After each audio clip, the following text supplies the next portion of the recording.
அன்புறவுகளே வணக்கம். நாம் உண்ணும் உணவில் உள்ள சத்துக்கள் மற்றும் அதனால் ஏற்படும் நன்மைகள்.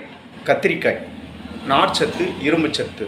இது மலச்சிக்கல், இரத்த சோகை, சிறுநீர் கற்களை கரைக்கும். சீத்தாப்பழம்னு எடுத்துக்கிட்டோம்னா நார்ச்சத்து, இரும்புச்சத்து, vitamin B6, vitamin C, potassium, உயிர்ச்சத்து உள்ளது.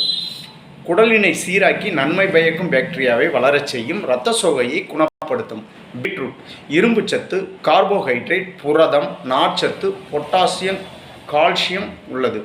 வயிற்றுப்புண்ணை ஆற்றும் தன்மை உள்ளது. இரும்புச்சத்து உள்ளது. நிலக்கடலைன்னு எடுத்துக்கிட்டோம்னா புரதம், கார்போஹைட்ரேட், தயமின், பாஸ்பரஸ் உள்ளது. நோய் எதிர்ப்பு சக்தியும் இரத்த சோகையும் கட்டுப்படுத்தும். மாதவிடாய் பிரச்சனைகளை சீராக்கும். Carrot vitamin A, B6, K. இதனால் கண் பார்வை, உடல் எடை சீராக வைக்கும். உணவு செரிமானத்துக்கு பயன்படுகிறது. நன்றி, வணக்கம்.